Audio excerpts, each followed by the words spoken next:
I've been in many, many different types of businesses. I was in corporate, I was in direct sales. I'm an entrepreneur at this point in my life. I'm an author. I've been in movies. We cannot survive without relationships, right? We need relationships. How is that in America? America is the two biggest diseases on the horizon are loneliness and mental health. From 100 people in my family network, it's now down to 15 because the younger generation is not reproducing. They're not getting married young. Social media and AI, we're now becoming dehumanized. It's like a business, but I don't get the same feeling being around women that I used to. They're not males and they're not females. They're somewhere in between, and I don't know what it is. You know, women used to make me feel like a man. And like right now, I have a brand new TV show. It's called America's Real Deal, and it's kind of like Shark Tank on steroids. Business owners get funded by coming on our show and having our investors review their presentations and decide if they want to invest in their companies. You are the ultimate networker. Big dreams don't come quietly. They demand risk, they demand fire, they demand crazy transformation. Welcome to The Corporate Life. Hosted by Hina Siddiqui, CEO and founder of Corporate Influence Media and creator of the Let's Make You Famous 90-Day Celebrity Campaign and media strategist featured across 600 plus global outlets. Join us as we sit with million-dollar entrepreneurs, tech CEOs, and celebrities who share the scenes that shape them. Here, success isn't a headline. It's a human story. The turning points, reinventions, failures, breakthroughs, and bold decisions behind their rise. Because your life is a movie too, and you're the star of yours. Before there were podcasts, before personal brands, before networking became a buzzword, there was a man quietly building platforms. From the engineering floors of General Motors in 1967 to the chaos of the dot-com boom, to hosting a syndicated tech radio show in 35 major markets, George Dubuc did not just ride waves, he spotted them before they formed. He moved from corporate executive to entrepreneur, from selling hardware to selling ideas, from building internet infrastructure when people were still asking, "What's a website?" to designing games that explored human psychology, seduction, and social dynamics long before behavioral design was a trend. He judged web excellence before most companies even understood what good digital meant. He built platforms before influencers existed. And he spent over 5 decades studying one thing: connection. In this episode, we explore the mind behind the ultimate networker. Was he playing a different game all along? What did he see in the early days of the internet that others missed? Why radio? Why games about truth and sexuality? And what does it really take to sell something people don't yet understand they need? This is not just a story about tech, it's a story about reinvention across eras. This is George Dubuc, and it's his movie. George, how did you become the ultimate networker? What's the story behind it? Well, I've been around a long time. I just turned 79 years old a couple months ago, so I've been in many, many different types of businesses. I was in corporate. I was in direct sales. I'm an entrepreneur at this point in my life. I'm an author. I've been in movies. I had my own radio show. I was a former professional flamenco dancer, Wow, stained glass artist. I'm a father, grandfather, and great-grandfather. beautiful. I've done a lot, and I'm still doing. I'm really, really busy. I work probably 12, 14 hours a day. And the one thing that I learned as I got older is it's basically who you know and who knows you, which is important. Relationships are probably the most important thing in most people's lives, and they don't realize it. They don't Yeah. really embrace and nurture relationships like they should. They just kind of go through people. It's like a revolving door. Yeah. Uh, Yeah. so, and the sad part, Hannah, is that a lot of my long-term relationships have disappeared because I'm 79. Out of my 8 best long-term friends, 6 of them are dead. Okay. So I have to replenish my network on a regular basis here, try to get some young blood Yeah, yeah. I love this what you're doing because this is such a beautiful thing to do. We cannot survive without relationships, right? We need relationships. And if we don't have relationships, our life become very stale and very lonely. And I stay in Dubai, I stay here alone, and I feel that the relationships and the connections are purely transactional. People meet, just see each other for some agenda. There's not like some genuine relationships and genuine connections, and that definitely you can help each other. That's again the system of the nature. But then this has become very transactional in Dubai, especially. I noticed that. How is that in America? Well, it's becoming that way.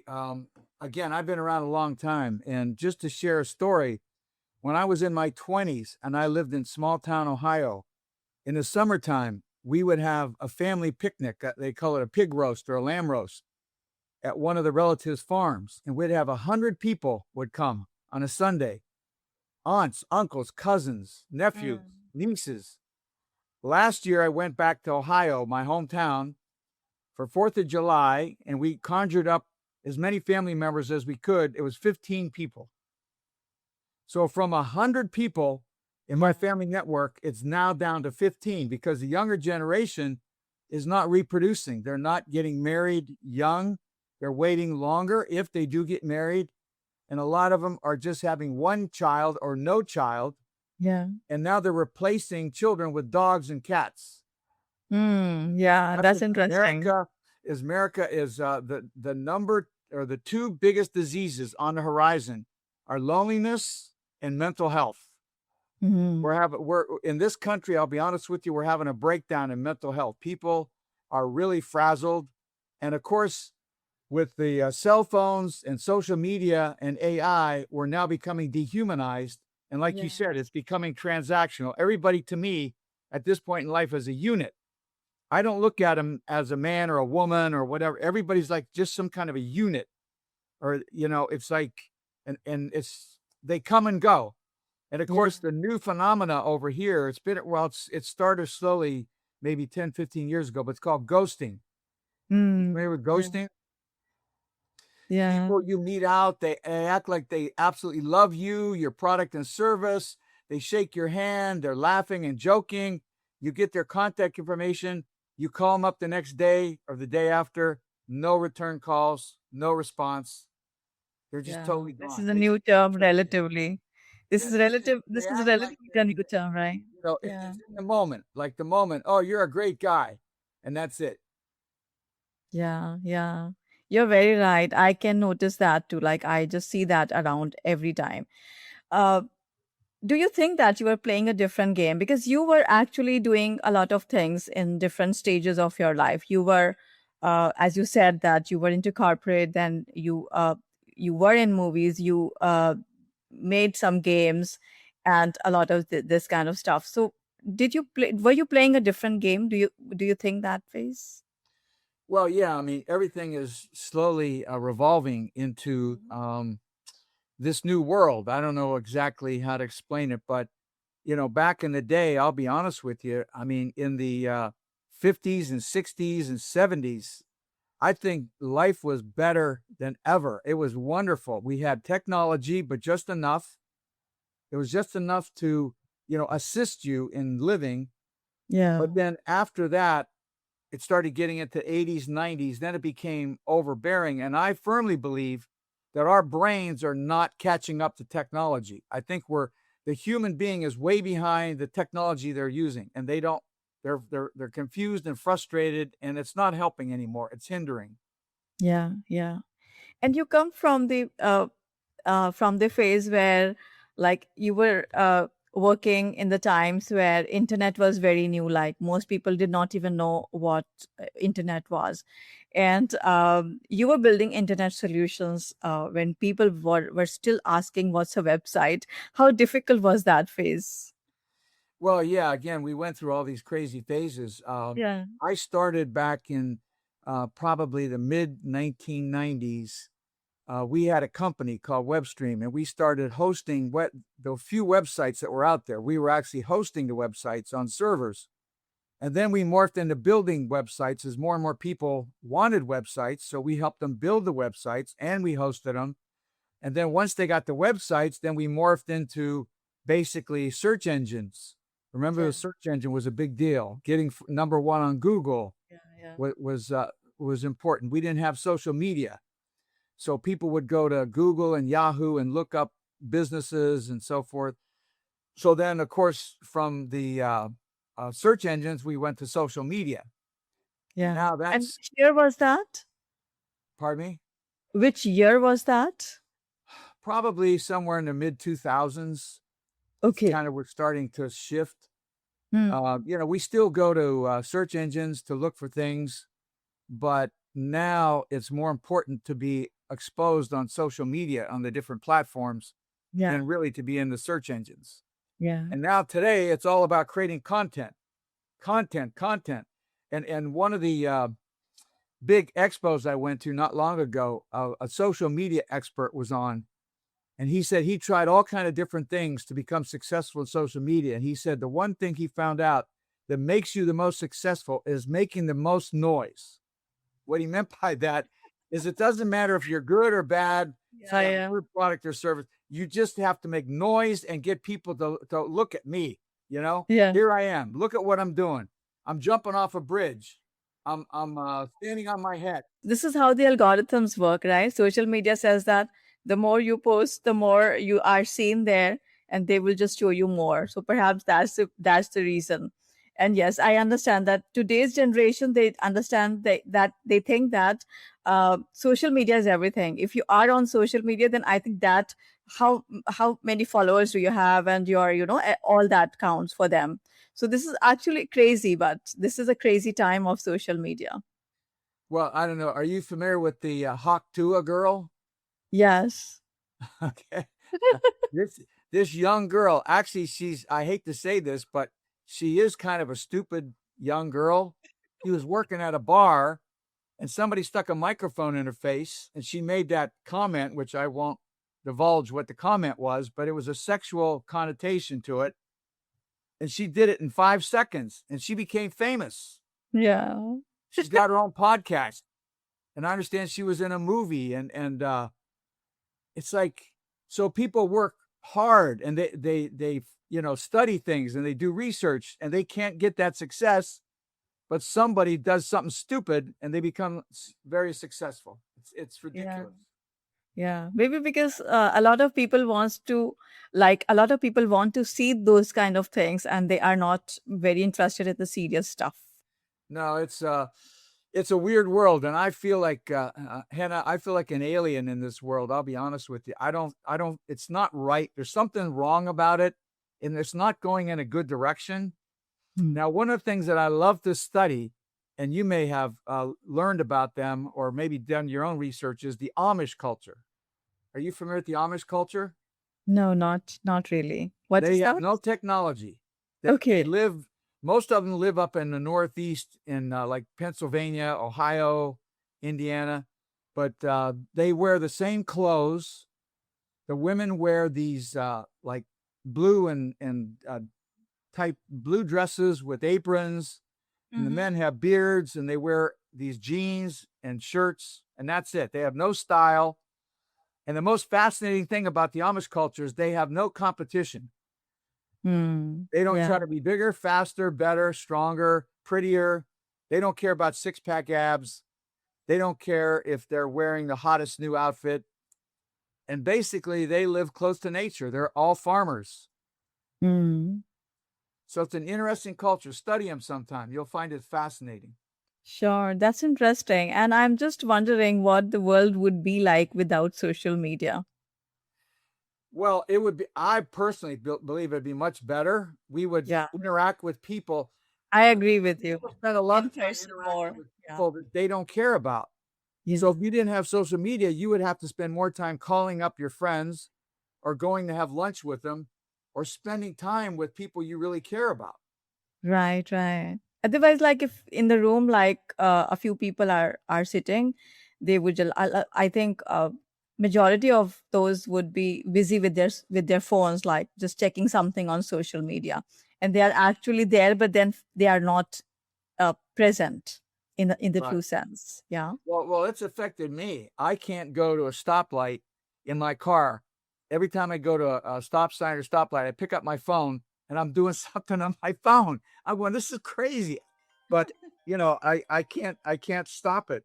Um, yeah, it's unbelievable what it has done to your rewiring your brain. Yeah, yeah. And your life also, like the mental health problems, a lot of things just happen. It's a big, big topic. I guess we need a separate episode to talk about this. This is basically a very interesting topic too. Well, see, again, going back to the family, back in the old days, see, as far as networking, people also have to learn how to network in their own family. Yeah. And like what we do in my family is once a month we have families scattered all over the country, so we have a Zoom call on Sunday night at 8 o'clock once a month with whoever is available in the whole family. We get together on a Zoom call just to catch up and coordinate and still keep in touch, even though we're in different states and different areas. Yeah. So I recommend people try to continue connecting in their own families. Yeah. Yeah. That's a good idea.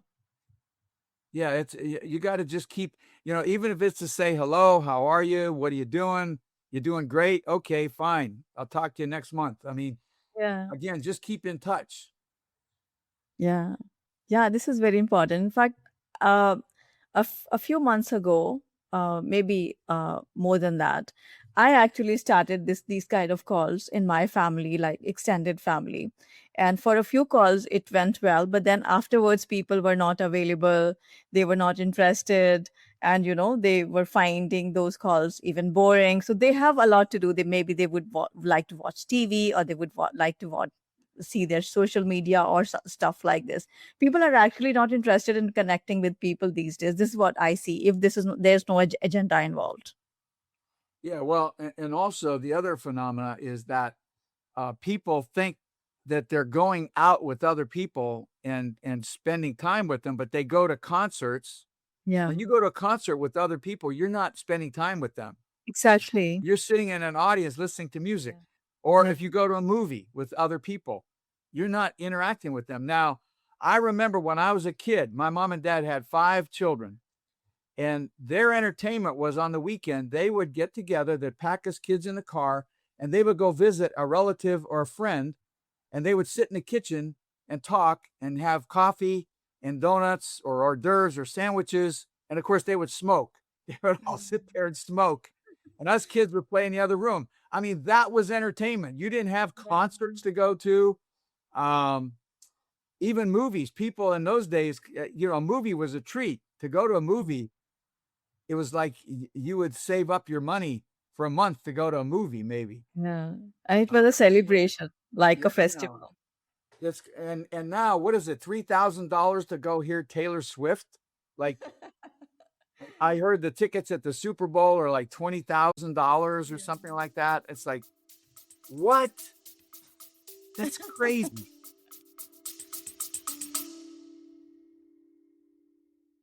Hi, founders. I'm Mike Lyon, founder and managing director at Visipoint Advisors. I'm excited to announce a podcast series we've been working on called The Path to Exit. In this series, we'll address topics like when is the best time to sell your business or raise capital, how to conduct a competitive process that maximizes your leverage and options, what factors impact valuation and the probability of a closed transaction, and much, much more. You can find us on Apple Podcasts, Spotify, or wherever you listen to your podcasts by searching for The Path to Exit. We hope this podcast is helpful to you on your path to exit.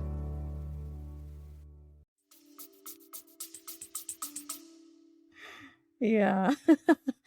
Yeah, the world has changed a lot. Well, the thing about it is, I don't know if anybody has a good direction. The problem, like I have kids, grandkids, and great grandkids, and sometimes, like I have a 4-year-old little granddaughter. She's beautiful. And I look at her sometimes and I get tears in my eyes. I feel bad because I can't imagine what life she's going to grow up into. Like, what is it going to be like? Yeah. And even relationships. Listen, Hina, when I graduated high school in 1964, and in my small town, by the time most people were 25, they were married and had 1 or 2 kids. like 75, 80% of all the people that I graduated with by that age were already having families. And now people wait till their late 30s or even early 30s to even get married. My youngest daughter just married a guy who was 40 years old and he had never been married. It's like, how do you get to 40 years old and you go marry? It's like, what are you doing with all that time? Maybe people are building their careers. They want to live a free life. They don't like anybody's interference or, any accountability to a partner. So these days people want a very different life. So perhaps that's the reason. Well, yeah, people are becoming, well, first of all, in relationships, just to let you know, back from 1985 to 92, my wife and I had the largest singles network in South Florida. We called it the Find a Mate Singles Network, and we had over 10,000 single people, and we used to match them up on computers. This was before speed dating and the internet and online dating. But it was fascinating in the fact that all of these people were looking for connections, for relationships to be, even if they were widowed or divorced or single, they're looking to hook up with somebody else. Yeah. And nowadays, it's again, it's almost like transactional dating. It's like a business. Yeah. Hey, It's listen, I'll go out with you if you do this, this, and this, or I'll buy you a dinner if you do this, or it's no more love, sex, and romance. It's just business.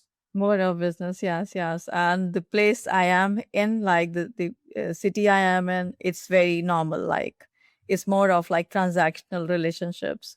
So it's like it's very different environment. Yeah, well, I don't know where it's going to go because, like I said, I feel like it's not in a good direction. It's dehumanizing, and our what's happened to me is my human emotion has been diminished. The way I used to feel about people. For example, okay, you're a female, and when I go out and meet females of all kinds, all ages, sexes, female sex, I don't feel like I'm meeting feminine women. I feel Yeah. like I call women today, and I don't want to offend you necessarily, but I call women today she-males. They're not male and they're not females. They're somewhere in between, and I don't know what it is, but I don't get the same feeling being around women that I used to. Yeah. Women used to make me feel like a man. Yeah, Now you I are feel like a right. You are right. I agree with you. It's just that I think the culture and the environment has become such that women have taken a lot of male roles, like masculine roles. So then they are into their masculine more than their feminine. So the other day I was just talking to somebody. I think that was on a podcast episode or just outside of that before we hit the record button. It was like, women need to split, like, it's that you need to split the bill when you go out. So this is basically a very masculine thing. Like you don't know how to receive and you just want to pay your part.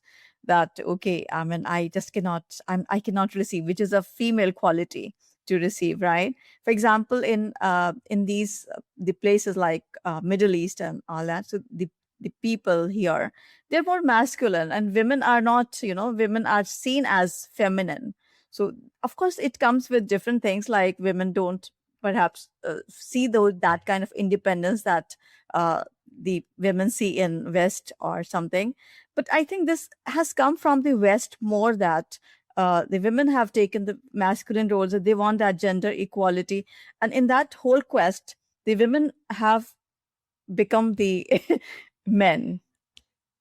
Well, yeah, I mean, the point is, like, even in sports, okay, like on the sports channels, they have female reporters. Now, I'll be honest with you, I don't want to listen about baseball and football from a woman. I want a guy to talk to me about football. But they have women, and now they have coaches that are coaching National Football League players that are women, and they have referees. I go, I don't want a woman to referee my game. I want a guy to referee the game. I mean, that's kind of like going to a fashion show and having a guy talking about the women's fashions. Like, what? Don't you want to listen to a woman talking about fashion? You want to talk to a guy? It's just, but the thing is, they get you used to it, and after a while, you become desensitized, and it's like, oh, that's just the way it is. But it's Yeah. not necessarily good. It's just the way it is. It's the way it is. Yeah. Different people have different opinions about it. Well, and that's the other thing that is really crazy is everybody now is a self-proclaimed expert on everything. You cannot tell anybody anything else except what they believe. Whatever they believe is true. It's points Whatever of you view. say is not right. You're wrong. Yeah. And It's they don't points have of an view open and they mind. need They right. they don't look for facts. What are the facts in the case? Okay. Not what you think or your own theory or your own assumptions. What are the facts? People lost the idea of researching before they open their mouth. Yeah. George, you have done a radio show. So tell us about that. What was it about? Well, this was back from, I think it was around 19, or the year 2000. We started a radio show. We were in 36 cities around the country called the Internet Business Hour. And that's when the internet first exploded. And we used to bring up how to do business on the internet to, our listening audience. And it was pretty fascinating. But we had that going for about 13 years. And then, of course, it evolved into some other things. And at that point in time, I left my company and I became an entrepreneur and I started other projects. And like right now, I have a brand new TV show. It's called America's Real Deal. And it's kind of like Shark Tank on steroids. Like Okay. I'm sure you've watched Shark Tank. Mm-hmm. Well, what we do is we help business owners get funded by coming on our show and having our investors review their presentations and decide if they want to invest in their companies. But the difference is we don't do startups. Most of the companies on Shark Tank are startups. They're looking for seed money, but we only do revenue producing companies. They have to have at least $1 million in gross sales within the last year to actually come on the company to ask for further funding. Okay. So it's a pretty cool show. It's americasrealdeal.com, and we're streaming on Tubi and Roku right now. Okay. And we're in our second season, and we're actually talking to people in Dubai about the licensing rights to do a version of our show over in Dubai, India, Germany, England. So we're expanding on a worldwide basis. That's interesting. And I would definitely love to catch up that show someday. Yeah, I'll send you the information about it. Sure. You can check it out. And, like I said, right now we're only in the United States, but we're going to be expanding on a worldwide national basis. And then, of course, in South Florida, the other thing that I do, I'm a big promoter of events. We have a lot of events in South Florida, Miami, Fort Lauderdale, Palm Beach. We have a lot of founder, investor events. We have a lot of social events. I mean, there's so many things going on. Every day, there's like 3 to 5 big major events that are going on. So, and I'm on everybody's email list. I get all these events and I share them.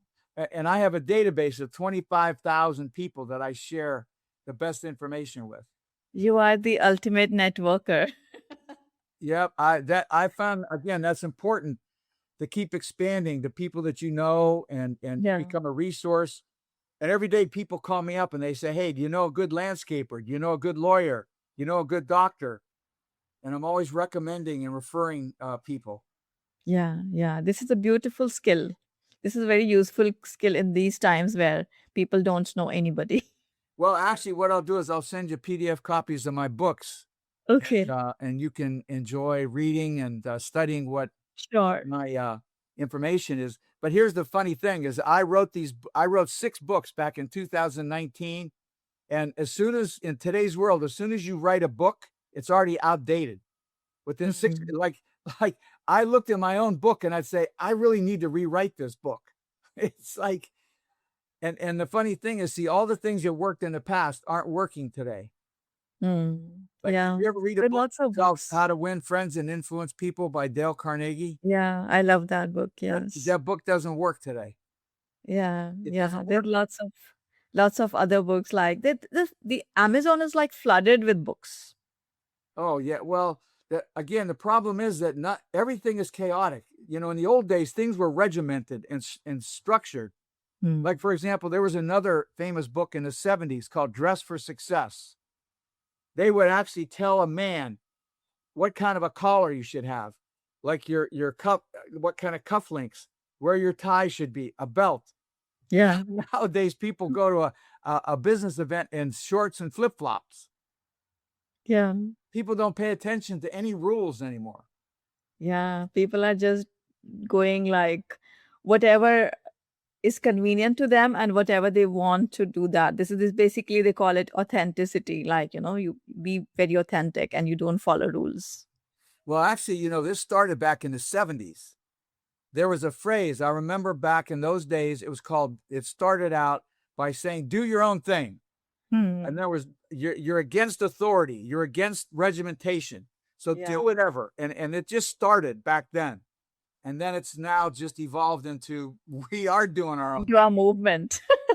Right. Nobody pays attention to any rules anymore. Yeah. Yeah. It's crazy. This is crazy. George, you have soul, tech, desire, media, dreams. What's the secret to selling something people don't yet understand they need?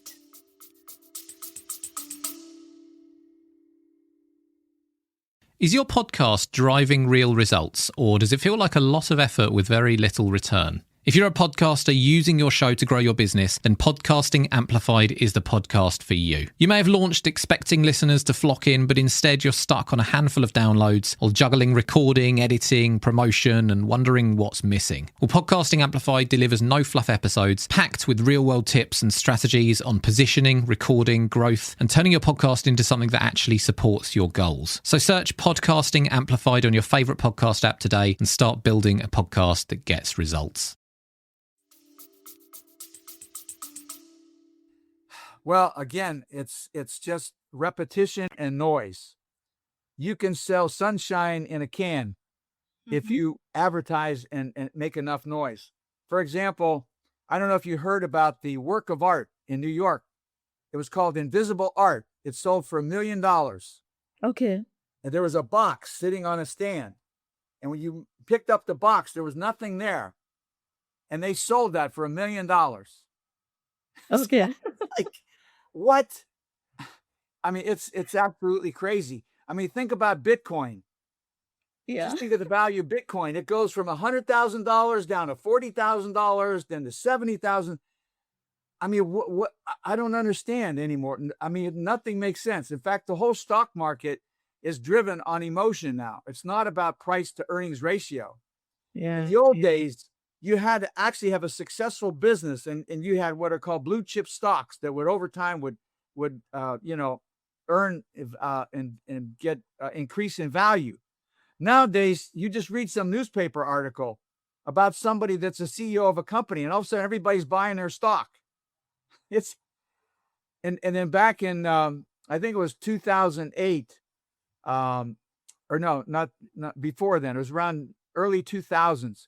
When anybody that had an internet company would get all kinds of money thrown at them, investment money. They weren't even making money.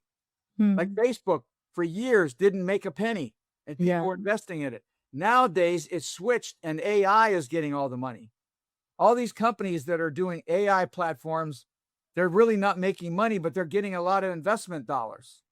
Yeah. AI is a very in thing. Like, it's very trending. Yeah, it's just trend. Everything's trendy. Trendy, yeah. Whatever the trend is, right. It's Yeah. Anyway, so that's and then of course I call the United States of gambling. Everything's gambling now. Casinos everywhere, everybody's sports betting, men are on their phones betting every game. And now they have these things where they don't just bet on sports, they bet on the weather. They bet on who's going to win the election. On everything. They bet Almost on everything. who's going to appear in a movie. Yeah, there's a lot of posts on Instagram like, this happened and just guess what is it. So I mean, people are just guessing everything and just betting on things and just trying to assume things rather than actually getting into the facts and know that what is actually the same. Right. Well, that's what I'm trying to do myself. I'm trying to change myself into looking for facts. Stop making my own assumptions, my own decisions, my own theories, and actually look and find the best facts possible about any situation. And that's Yeah. hard to do. Yeah. We're all caught up in randomly listening to some news reporter, and we go, oh, yeah, boy, I heard that guy talk about it. That's really what's happening. Yeah. Yeah. It's So, the age of influencers, George. Like oh, it's definitely. influencers influence a lot of things people behave or act or make No, choices. Yeah. that's right. Well, like I said, I feel like an alien because I grew up in a different world. So, but I have to adjust. I don't have any, that's what I got to do. I have to make adjustments. So, Yeah.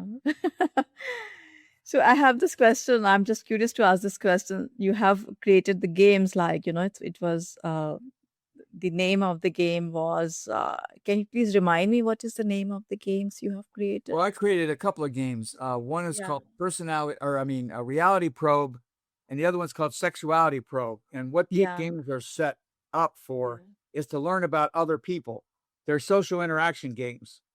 Yeah. Question and answers, and you get to learn about your friends, your neighbors, family members, and they're very fascinating, fun games. Yeah. So what do you think? Sex appeal or intellect? What opens more doors? Well, I mean, sex always sells. Just like when I go to a networking event, I always take a picture with myself with pretty women.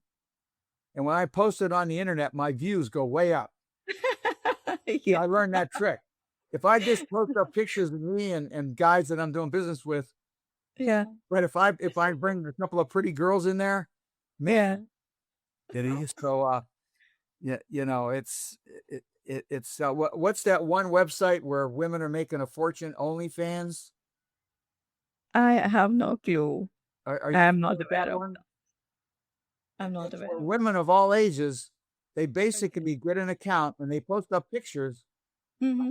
Not there's a certain amount of you can't show certain things. I mean, they're not totally X-rated, but you pose in sexy outfits, wear lingerie, wear bathing suits, and some of these women are they're millionaires, Yeah. Yeah. and they get guys to subscribe to their channel, and they just look at these women. Yeah. So means that sex appeal opens more doors. Definitely still works. Live radio or viral video? Where's the real seduction? Where's the what? Live radio or viral video? Where is the real seduction? Oh, I don't know. I think it's it's sort of both. Yeah, the one thing that is pervasive over in this country is pornography. Okay. I mean, pornography is it's an epidemic actually. A lot of psychologists and therapists have to deal with people that have that problem Mm. in watching it instead of actually participating in it. Yeah. Yeah. And then of course now what they're having is, did you ever watch a movie called Her? Yes, I have watched. It's where a guy, it was a science fiction movie per Yeah. se, but this single guy fell in love with his operating platform. Yeah. They used to talk to him. He got tired of dating real women, and he got friendly with his own artificial intelligence related operating platform that learned how to talk to him, and he enjoyed that more than going out with women. Yeah. Yeah. It's crazy. Interesting. Yeah, that's an interesting movie.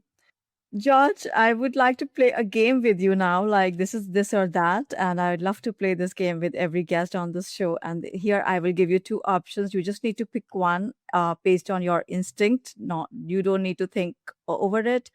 And it will help us understand your personality a little better. Are you ready? Okay. Get ready for the ultimate challenge, this or that. Choose fast, trust your instincts, and let's go. AM radio or podcast hosting? Well, I guess podcast hosting. In-person networking or LinkedIn connections? In-person networking. Reality probe or sexuality probe? Um, Well, when I was younger, Sexuality Probe. Now, Reality Probe. Street smarts or book smarts? Street Smart. Floppy disk or cloud storage? Cloud storage. Solo entrepreneur or power partnerships? Power partnerships. Manual hustle or automated systems? I guess manual. Steve Jobs or Elon Musk? Boy. Can I say neither one? Sure. Okay, neither. Logic or intuition? Logic. Networking lunch or elevator pitch? Networking. Email intro or old school handshake? Old school. Great. Pitch deck or cocktail party? Well, in that case, because of my experience, I'd say neither. What we're doing nowadays is it's called a video pitch, Okay. elevator pitch Okay. with a video. So Interesting. Interesting. You played well. Thank you for being spontaneous with this game. And I really love playing this game, by the way, with guests. And it's very interesting to hear the answers that they give. So thank you for that. Now I would like to ask this question: like, what is your vision like going forward? What exactly is any of your project, or you have some vision you would like to manifest, or realize? What is that? well, actually, I'm putting together something that's really, really earth-shaking, groundbreaking. I'm putting a team together of mastermind people, the top experts in different fields, and we're Mhm. going to run for president in 2028 of the United States as a group. No one's Okay. ever done that because we Yeah. firmly believe that one human being is not capable of handling such complex issues as we're dealing with in the world today. And the problem is we have one leader in all these countries, and every leader in every country is totally incompetent to be in that position. So what you have to do is get a mastermind group of the best minds together and bring them into the fold and handle all the issues that people have to face and what they're dealing with. And Okay. that's my main initiative because I want to make the world, well, the United States at least, better for my kids, grandkids, and great grandkids. That's my goal, to make a better world. That's interesting. So, will this mastermind to work in association with government, or it's an autonomous entity? No, we're going to be an independent group. It's not going to be a political party, and we're going to run Okay. as an independent mastermind group. And whether it works or not, it doesn't matter because we're going to start what we call a movement toward logical, critical thinking and just the facts, like we talked about earlier. Just deal with facts, not BS, conspiracy theories, propaganda, publicity, gaslighting, lies that are pervasive in our society. We want to get people to start thinking rationally and logically and handle situations that benefit everybody. Okay, that's very interesting, and that's impressive as well. This is very new and unique idea. Well, you got to start somewhere. Yeah, you got to start somewhere. Exactly. That's right. So I got nothing else to do but sit there and save our country. Yeah, yeah. Interesting. George, we believe that every life is a movie and you are the star of yours. So, if your life is a movie, which definitely is, then what is the title of your movie? Um, a wonderful life. Yeah, you have lived a wonderful life. Yeah, and hopefully I continue to do it as long as I can. Yeah, yeah. So, if people would like to follow the rest of your movie, how can they do that? How can they connect with you? Yeah, everybody can go to my website. It's called theultimatenetworker.com, THE Ultimate Networker, all one word, .com. You can go on there, sign up, get on my email list. Like I said, I got 25,000 people on my email list if they want to sign up. And also, if they put down that they listen to this show, I'll send them a free copy of a PDF copy of my book. And also, I'm going to send you some copies too. Sure. Thank you. I would love to take a look at them and, of course, read them as soon as I can. George, if you need to leave the world with one message, what would that be? Well, all I can say is what my grandfather told me when I was young. He said, if you want to have a good life, which I've had, he said, work hard every day, physically and mentally. Just work hard. Don't sit around and smell the roses and meditate and all that. Just work hard. And I work 12, 14 hours a day. I love it. And be productive. Whatever you're doing, just be productive. Thank you, George, for your time today. I really enjoyed talking to you. Okay, it was great. I appreciate the interview and look forward to, maybe we could talk about some other subjects down the road. Sure. I'm looking forward to that too. This is The Corporate Life. More stories, more insight, more truth. Until the next episode, stay curious. Don't forget to subscribe.